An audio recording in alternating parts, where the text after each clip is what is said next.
É a vós, Senhor, que eu dirijo a minha prece, e de manhã já me escutais. Desde cedo eu me preparo para vós e permaneço à vossa espera. Graça e paz, cara amiga, caro amigo que acompanha diariamente a nossa meditação sobre a Palavra de Deus no Santo Evangelho, a Palavra de Deus na Santa Liturgia, nesta quinta-feira da 19ª semana do Tempo Comum. Não sei se você é daquele tipo que quando tinha alguma chuva cantava Santa Clara clareou, São Domingo alumiou, vai chuva, vem sol, para enxugar o meu lençol. Pois é, hoje é dia de Santa Clara, 11 de agosto, nós celebramos Santa Clara. Também para nós brasileiras e brasileiros, hoje é dia do estudante. Como é bom a gente levar a vida inteira com essa atitude de quem quer estudar, de quem quer aprender, de quem quer avançar na vida, de quem quer conhecer sempre e cada vez mais. Para você que assume a sua vida numa disposição de aprender sempre e em cada situação, meus parabéns. Gente, eu sempre tenho que voltar muito e falar sempre da minha mãe. Minha mãe foi uma mulher que não teve um dia de escola, mas é uma mulher curiosíssima, 93 anos. Olha, essa semana estava minha mãe com uma certa curiosidade, querendo que eu desse conta para ela, porque tinha morrido nosso amigo, que era militar, e ela estava com umas perguntas, por que é que se fazia as salvas de tiro, por que é que era, como era que se fazia, etc. E eu depois fui pensando, eu disse, essa mulher não se aquieta, né? Com essa idade que tem, mas com uma mente sempre lúcida e sempre buscando aprender mais. Eu me lembro que uma certa feita, eu ainda era adolescente, talvez 17 anos, quando estávamos saindo da ditadura cívico-militar no Brasil. Então o governo do estado da Bahia promoveu, o governo democrático de Valdir Pires, promoveu uma série de encontros com estudantes da Bahia inteira para repensar o currículo estudantil, e eu fui representando a minha escola numa reunião regional, e depois daquela reunião regional eu fui escolhido para representar a região que era chamada de DIREC, a Delegacia Regional da Educação. Então fui no mês de janeiro de 88 já participar de um seminário em Salvador. Chamava-se Faz Escola Quem Vive Escola, e me lembro que me chamou muito a atenção a secretária de Educação do Estado, Maria Augusta Lopes Ferreira, me parece que era esse o seu nome, ou Maria Augusta Rosa Rocha, e ela, eu gostei tanto de como ela se comportou diante daquele encontro como uma secretária de educação. Eu tinha uma ideia que seriam pessoas assim, eu estava saindo ainda de um tempo das coisas muito engavetadas, etc. E ela, quando eu me dirigi para ela, dizendo que fiquei muito encantado com o jeito de ser, com a perspectiva que ela falou e que ela colocou as coisas, ela muito orgulhosa de ter sempre estudado na escola pública e etc. E então eu conversando com ela, como gostei daquilo, e ela disse assim, você sabe de uma coisa? É que na minha vida eu nunca me contentei de ser uma aluna. Porque para eu ser aluna eu tenho que estar sempre dentro de uma escola. Eu quis sempre na vida ser uma estudante. Então eu acho que é uma coisa bonita é manter essa atitude de na vida querer ser sempre um estudante, um procurador, alguém que vai em busca, né? E assim a gente se coloca também diante de Jesus como quem busca, como quem quer saber. Você sabe quem eu sou, não é? Sou o Padre José Raimundo dos Santos, sou da Diocese de Amargosa, na Bahia, e tenho a alegria de com você buscar, compreender como estudante da palavra, essa palavra de Deus que a liturgia nos oferece no dia de hoje, que é o capítulo 18 de Mateus, versículo 21 até o final desse capítulo, que é o versículo 35, e depois o capítulo 19, versículo 1. Então é o texto que a gente tem na liturgia de hoje. Mas eu dizia, né, Santa Clara de Assis, nós a celebramos no dia de hoje. Santa Clara, como já disse, ela nasceu na cidade de Assis, aqui na Itália. Eu acho que é o ano 1193, ela nasce no fim de um período e início de uma nova era. Se deixou atrair pelo ideal evangélico apresentado por um jovem da sua cidade também, Francisco de Assis, e ela que se entrega também àquele estilo de vida evangélico, aquele estilo de vida inspirado pela pobreza. Ontem a gente contemplava o exemplo de São Lourenço, diácono, e eu disse a vocês que era um ministério da igreja, é um ministério da igreja que pensa sobretudo nessa função social, nessa função externa. O diácono tem também um seu papel litúrgico, mas sobretudo ele é ministro dessa caridade, desse amor em relação aos mais necessitados. É a igreja que institucionaliza o cuidado e o faz ministério e o faz serviço feito em nome da comunidade. E hoje nós encontramos esse modelo de Clara de Assis, que é um modelo diferente, que é um modelo de quem quer viver a pobreza. Ela era rica, era muito rica, e abandona a sua riqueza para viver da pobreza. É aquilo que São Paulo diz: Cristo de rico que era se fez pobre para nos enriquecer com a sua pobreza. E Clara vai buscar um outro tipo de enriquecimento, um outro tipo de vida. Porque vocês sabem que a riqueza, quando ela entra numa forma exacerbada, não é uma forma exacerbada que ela se transforma numa coisa que você vai sempre atrás dela, ela passa a ser uma doença. É uma doença mental. Porque a riqueza nunca vai ter limite. O povo diz assim: o saco da ambição nunca enche.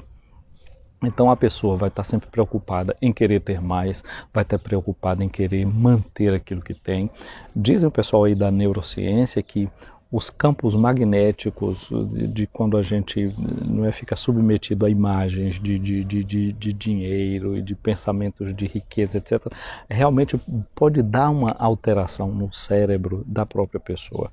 De fato, a questão não é a riqueza em si mesma, o dinheiro em si mesmo, é você, como você se comporta diante dele, né? O álcool pode deixar uma pessoa doente, pode deixar uma pessoa viciada, né? O dinheiro, ele deve ficar em um lugar, o dinheiro deve ficar em um lugar, no bolso. O lugar do dinheiro é o bolso, claro, o banco, seja lá o que for. Mas o dinheiro nunca pode penetrar o coração do ser humano. Jesus disse isso para a gente: onde está o teu tesouro, aí está o teu coração. Não é? Então, se o dinheiro entrar no nosso cérebro, aí nós estamos perdidos. Porque às vezes pode ser que você possua muito e vai ficar sempre numa forma adoecida porque possui muito. Então não possui nada e vai ficar adoecido porque o dinheiro é como uma meta, uma coisa que está dentro da sua mente, que você não possui, mas que trabalha loucamente para poder tê-lo. O dinheiro deve ser um servidor, a riqueza deve ser uma servidora nossa.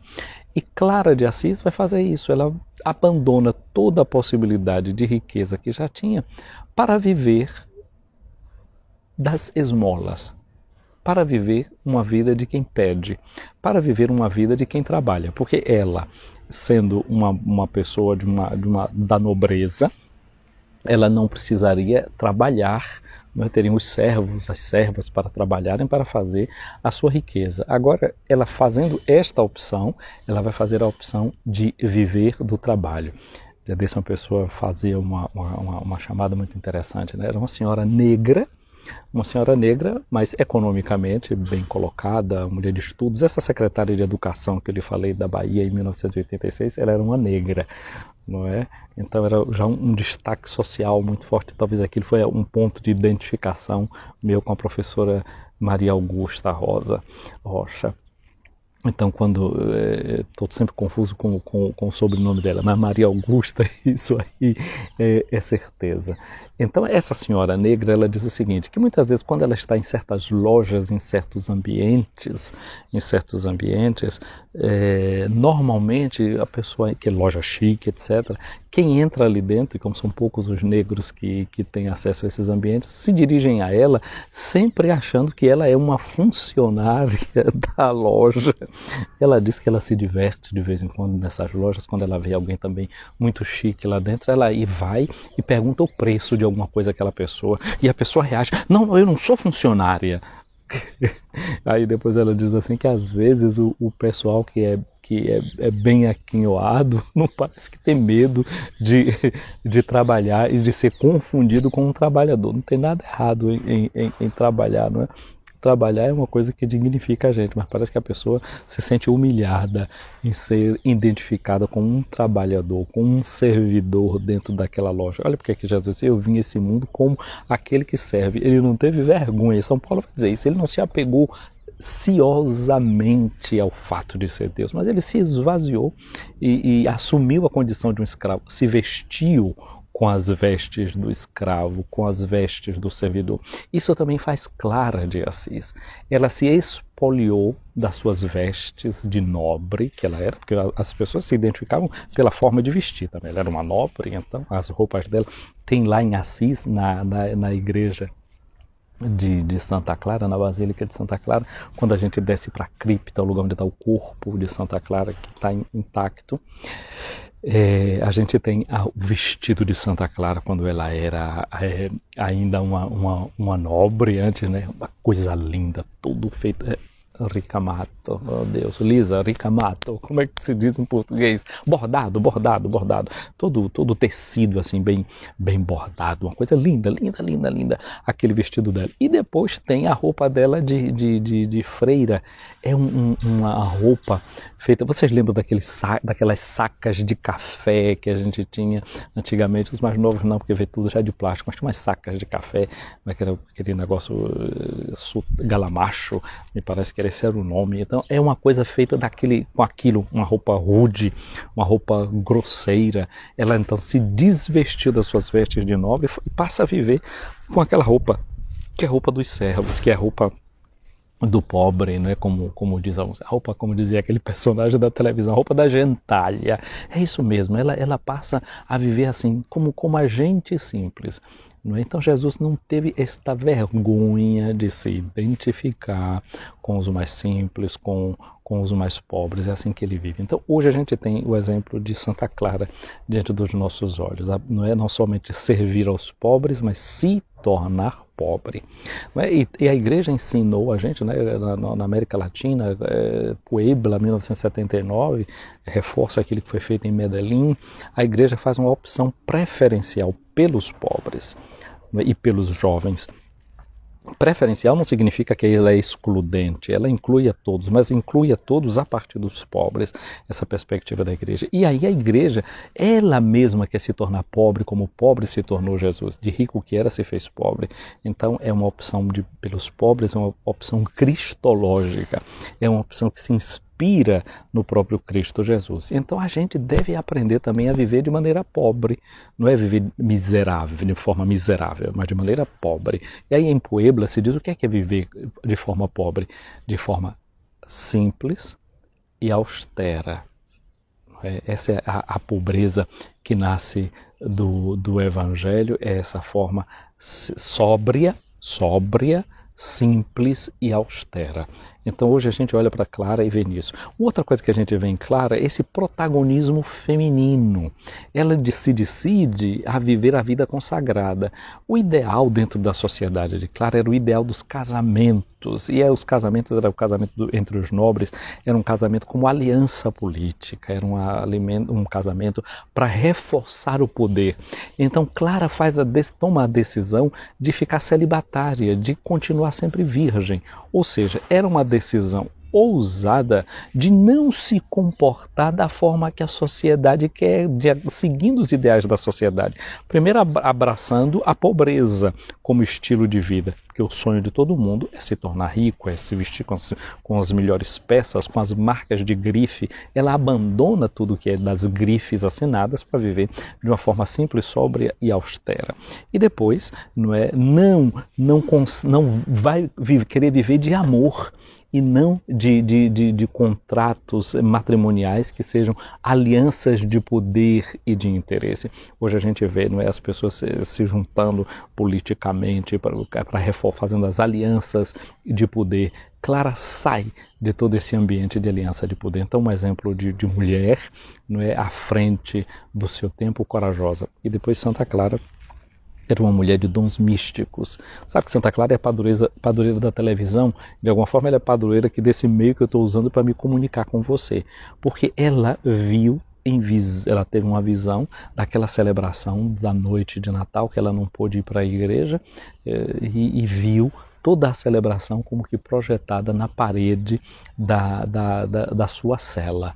Então, por isso Santa Clara é considerada, tida, a padroeira da televisão, porque teve esse acesso místico. Então hoje eu peço a Santa Clara também, não é, que clareie esta visão nossa, e quero agradecer a você, não é, que acompanha essas nossas lives. E hoje eu quero consagrar a Santa Clara também esse serviço, não é, que a gente faz aqui por meio da internet. Eu quero agradecer a você que dá um like em cada vídeo que eu posto aqui no Instagram, no Facebook e lá no YouTube. E quero pedir a Santa Clara que ela interceda por você, e que o nosso estilo de fazer live, o nosso estilo de fazer meditação, seja esse espírito claris franciscano, esse espírito que é inspirado em Santa Clara de Assis, em São Francisco, esse estilo da simplicidade, da sobriedade e da austeridade naquilo que a gente faz. Gente, o texto do evangelho de hoje, esse evangelho que a gente tem de Mateus, no capítulo 18, concluindo este discurso, não é, sobre a comunidade, que é o quarto discurso que Mateus apresenta de Jesus, é um discurso sobre a comunidade. Ontem a gente não leu o texto do evangelho que era previsto para ontem, porque o texto foi o texto do evangelho de São João, que era da festa da memória de São Lourenço. Nós deveríamos ter ouvido aquela parte do Evangelho em que Jesus diz que onde 2 ou 3 estiverem reunidos em seu nome, ele estaria no meio deles. Se um irmão tinha alguma coisa contra a gente, para irem se reunir, falar com ele, se fosse necessário pedir o testemunho da igreja, etc.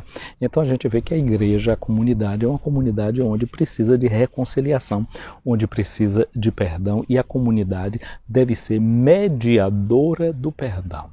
E Cristo está presente onde se busca perdoar. Então, vamos olhar, porque a história continua. Agora Pedro, então, depois de ter ouvido aquelas palavras de Jesus, Pedro se aproximou de Jesus e perguntou: Senhor, quantas vezes eu devo perdoar se meu irmão pecar contra mim? A tradição dizia, os mestres da lei, todo mundo dizia, que se alguém peca contra você, você já dá uma grande prova de santidade, de comprometimento com o irmão e de amor, se você perdoar 3 vezes. Então a tradição dizia isso. Pedro, então, não quer saber de Jesus se uma medida que ele está adotando agora é uma medida correta, é uma boa medida. Então ele perguntou: até 7 vezes? Porque, olha só, se eram 3 vezes, Pedro já dobrou o número de vezes e ainda colocou uma a mais. Então, mais de 100% de possibilidade de perdoar. Pedro está diante daquilo que era a tradição. Superou em muito, não é, aquela que era a proposta, que era feita pela tradição. Então, Pedro seguramente aqui pensa que ele já tirou mais de 10 aqui no exame. Não é? Aí Jesus diz uma coisa para Pedro: eu não te digo até 7 vezes, mas até 70 vezes 7. 70 seria pegar o número 7 e multiplicar por 10. 7 vezes 10, 70. Nós já sabemos que o número 10 é aquele número que fala dos mandamentos da lei de Deus. Não é? Os mandamentos da lei de Deus. Então, o número de vezes que estava sendo dito para a pessoa perdoar era 3 vezes. Então, 3, simbolicamente, são aqueles 3 mandamentos que se relacionam com Deus. É o mandamento de amar a Deus, não tomar o nome dele em vão e guardar o dia do Senhor. Então, as tábuas da lei são divididas assim: uma tábua com 3 mandamentos, uma tábua com 4 mandamentos. Então, Pedro dá esse número a mais daqueles 3 que estavam sendo mostrados como vezes que você podia perdoar alguém, não é, que significa um número divino até.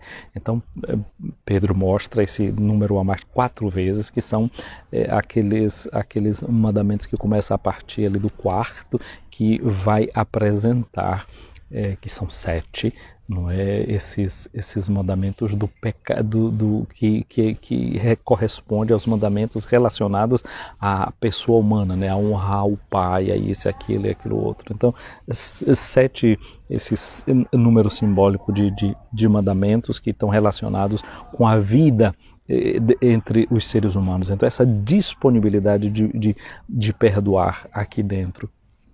Jesus mostra então, não 7, mas 70, então esse número simbólico que significa plenitude, multiplicado pelo número desses 10 mandamentos, nós chegaríamos a 70 vezes 7, né, que esse número de plenitude seria, como que dizer, 490 vezes, mas não é isso, não é uma cifra matemática. Perdoar 70 vezes 7 significa perdoar sempre. Sempre está aberto para perdoar, disponível para perdoar. Existia em Israel um preceito, que é o preceito sabático. Por exemplo, uma pessoa trabalha a sua terra durante 6 anos e no 7º ano deixa a terra em repouso, descansa, e dessa forma imita Deus, não é, que contemplava a sua obra. Agora, tem uma outra festa ainda bem mais ampla, que se celebra a cada 50 anos, que é o chamado jubileu. Então, 7 vezes 7, 49, como fosse uma semanas de 7 anos, então 49 anos, e no 50º ano, no ano 50, era o chamado jubileu. E com o ano do jubileu, o que era que acontecia? Se cancelava todas as dívidas. Então, se uma pessoa, por exemplo, contraía um débito com um outro, não é? E aí ele não teve como pagar aquele débito, aí às vezes a terra entrou como fiança e a pessoa perdia a sua terra para pagar a sua dívida, ou então perdia até a sua própria liberdade, porque não tendo como pagar a dívida, agora se tornava um escravo no outro, passava a trabalhar para o outro, na sua propriedade, perdia a sua liberdade. O que era que acontecia no 50º ano, no ano jubilar? É que a pessoa ganhava a sua liberdade, a posse de reintegração da terra. Então era esse ano especial. Então já tinha essa prática, não é? Então aqui quase que eu sinto como um eco de como que dizer assim, quando você perdoa alguém, você celebra esse jubileu, você entra na posse desse tempo de graça que Deus oferece a cada um e a cada um, cancelando todas as dívidas do passado e começando a viver de uma forma realmente nova. Então Jesus disse isso, né, Pedro? Aí ele conta uma história. Porque o reino dos céus é como um rei que resolveu acertar as contas com os seus empregados. Interessante, porque essa palavra resolver, se a gente vê, tem ré e solveu. O que é solveu? Solveu lembra solvente, né? Eu tenho um sobrinho, às vezes, quando eu estou falando com a minha mãe, ele é pintor, né? Às vezes, quando eu até posto coisa dele, Maurício Pintor. Aí, às vezes, eu estou assim, conversando com a minha mãe, e aí, de repente, quando eu vejo, ele mete a mão na frente da câmera, ele não aparece, bota assim a mão, porque a mão está toda cheia de tinta. Então está querendo mostrar que ele está trabalhando, não sei o quê. E é interessante porque a mão fica toda cheia de tinta, mas de noite, o que é que o pintor faz antes de comer? Normalmente ele pega uma estopa, não é? Molha com solvente e passa na mão e tira toda a tinta. É um solvente. Resolver é como que é solver, não é? Uma situação. Então teve um rei que ele toma uma decisão de solver as dívidas com quem tinha dívida com ele. Ou seja, ele quer acertar as contas, ele quer que quem deva a ele pague. Então ele vai chamar esses seus empregados. E começou a acertar as contas e trouxeram um que lhe devia uma quantia enorme. Essa quantia enorme que disseram era o que fosse o equivalente a 600 mil quilos de ouro. Você sabe quanto custa o grama do ouro? Pega agora e multiplica isso. Faz uma pesquisa na internet, não é? Ontem eu perguntei quantas melancias está dentro de uma semente, né? Não sei, teve gente que acha que foi fazer a pesquisa. Dizem que mais ou menos assim, dentro de uma melancia tem entre 200 às 800 sementes, viu?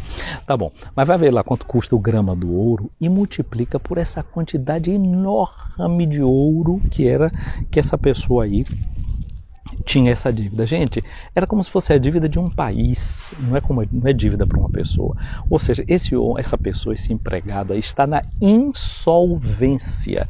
Ele não consegue solver, não existe solvente possível aí, não é, de tirar essa dívida dele. Ele não tem como pagar essa fortuna que ele deve. Aí, quando como ele não tinha o que pagar, o patrão deu uma ordem que ele fosse vendido como escravo, junto com a mulher, os filhos, e tudo que ele possuía para que pagasse a dívida. Viu como era que se resolvia dívidas no mundo antigo? Era assim. Essa era a prática. Então ele ia perder a sua liberdade, perder os seus bens para pagar a dívida. E mesmo assim não iria pagar aquela dívida que ele disse que tinha aí. Os bens dele não seria possível para pagar aquilo tudo. O empregado, porém, caiu aos pés do patrão e, prostrado, ele suplicava, dizendo: dá-me um prazo e eu te pagarei tudo. Olha o que é que ele faz, ele suplica, ele pede um prazo. Ele pediu um prazo, mas o patrão não vai dar prazo, não vai dar tempo para ele. Aquilo que eu dizia, o ano jubilar é aquele ano, né, de 49 em 49, é o 50º ano, para resolver uma dívida. Ele estava pedindo prazo, ele estava dentro daquela lógica da vida normal. Não é que era assim, ele deveria pagar daquela forma, então pediu um tempo. O patrão aqui faz uma coisa que é inusitada. O patrão diz dele, diante daquilo, teve compaixão. E a compaixão é o grande solvente que resolve todas as questões. E resolveu a dívida, solveu a dívida, absolveu aquela dívida que esse homem tinha. Mas só que ele, recebendo o perdão, quando ele saiu dali, ele encontrou um dos seus companheiros que lhe devia apenas 100 moedas. Ele devia mais de 600 mil quilos de ouro e agora encontra um que devia 100 moedas. O que foi que ele fez? Ele agarrou aquele homem e começou a sufocá-lo. Né? Fecha a garganta, é o lugar da respiração. Né? Se sufoca, a gente não respira. Aquele homem não podia nem sequer respirar. Ele estava tirando a vida do outro. Estava tirando a possibilidade do outro respirar. Então, o patrão com ele, não sufocou, não fez nada disso, ia apenas vendê-lo, tirar os bens dele, mas ele vai agredir a vida do outro. Mas tem gente que vai agredir a vida do outro por causa de uma dívida, mata. Eu ouvi dizer que tem um certos círculos de pessoas assim, de que tem dívida, uma que deve a outra, que cobra juros, etc., agiotagem, não sei o quê, que tem gente que paga, que mata o outro, não é que ele deve, porque se ele faz aquilo, ele elimina o direito que o outro tem de cobrar dele. Porque se eu emprestei o dinheiro, foi aquele, ele já não existe mais, então estava resolvido. E se resolvia assim, com sangue, não é? Se apagava uma dívida. O nosso Deus não é o Deus que quer vingança, não é? O nosso Deus é o Deus que é perdão. No mundo antigo, tinha o vingador da família. Então, se alguém tirava a vida de alguém da família, o chefe da família deveria vingar com sangue. Mas em Israel, quem é o vingador? O vingador é Deus. E Deus não se vinga tirando a vida de ninguém. Olha o que é que a dele cabe a vingança. Olha o que é que ele diz: eu quero que o pecador se converta e viva. Essa é a forma de o nosso Deus agir. Mas aquele homem que estava com essa dívida aí com o outro, o que é que ele faz? Ele começa a sufocar o outro, diz: paga o que me deves. O companheiro, caindo aos seus pés, suplicava: dá-me um prazo. A mesma coisa que ele pediu, um prazo. E era possível que ele pagasse aquela dívida com um prazo, eram 100 moedas, dava para pagar. Mas o empregado não quis saber disso. 100 moedas seria os 3 meses de trabalho, né? Ele saiu e mandou jogá-lo na prisão até que pagasse o que devia. E vendo o que tinha acontecido, os empregados ficaram muito tristes, procuraram o patrão e lhe contaram tudo. Então o patrão mandou chamá-lo e disse: empregado perverso. Poneru é a palavra, poneros, é a palavra que está aqui para dizer o perverso. Quando Jesus ensina a gente a rezar o Pai Nosso, ele ensina a gente a dizer, livra-nos do mal, aputu poneru, do maligno. Então quase que aqui está dizendo que esse homem aqui se comporta como o maligno. Ele se comporta como quem é filho do maligno. Ele se comporta com a perversidade daquele que a gente pede a Deus para se livrar dele. Então o patrão mandou chamá-lo e disse, empregado perverso, eu te perdoei a tua dívida porque tu me suplicaste.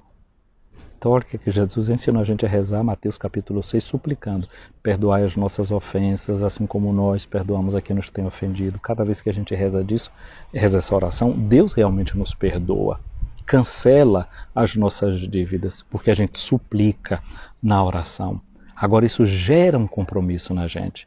Não devias tu também ter compaixão do teu companheiro como eu tive compaixão de ti? Deus tem compaixão de nós e espera que a gente tenha compaixão do outro. O patrão indignou-se e mandou entregar aquele empregado aos torturadores até que pagasse toda a sua dívida.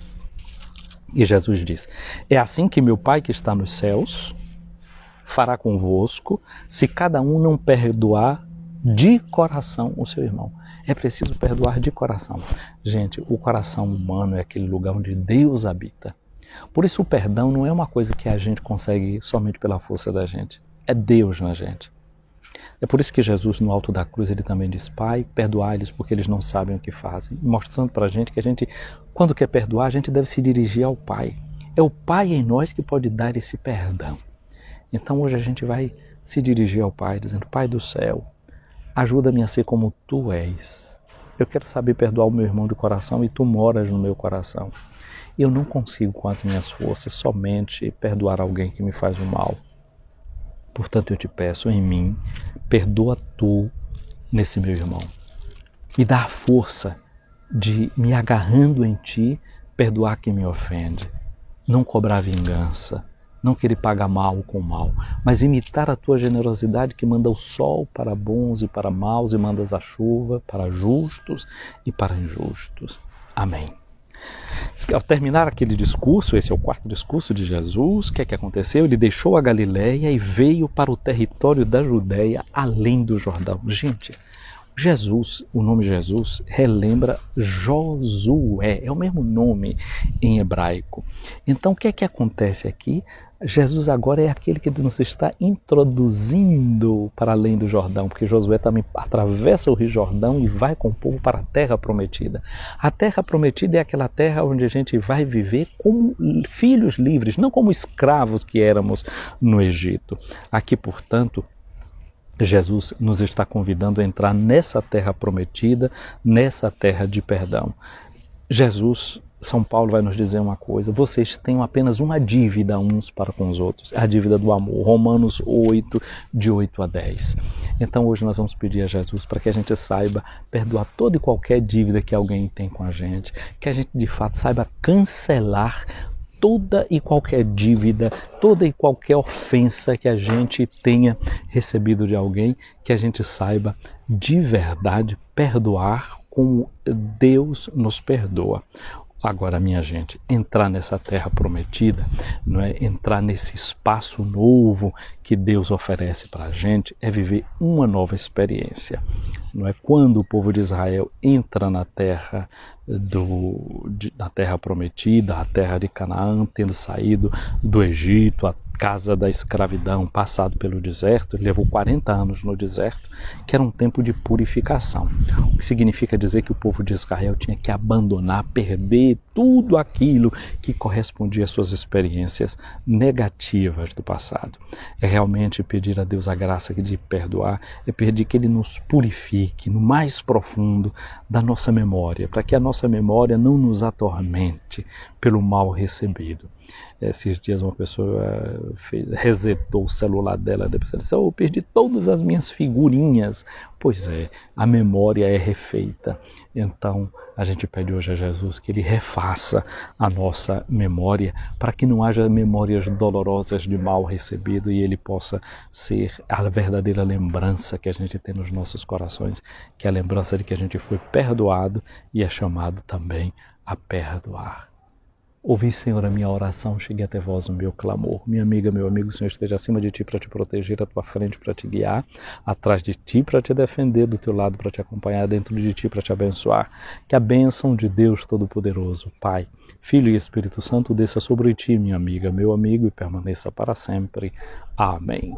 Gente querida, um abraço a você que está aqui acompanhando essa nossa live, um abraço para Lisa Camata, acompanhando aqui a nossa live, um abraço para Nenga Almeida, também acompanhando a nossa live, para Feldrocelene, um abraço para Nide Gomes, para Maria Dora diz aqui sua bênção para o Zé Raimundo, Deus te abençoe. Bom dia para Lisa, um abraço para José de Lima, também acompanhando aqui a nossa live. Deus nos abençoe e nos ajude a viver essa beleza que o Evangelho de hoje nos propõe. Um dia abençoado com a intercessão de Santa Clara de Assis. E você, se gostou dessa live, curta, comente e encaminhe.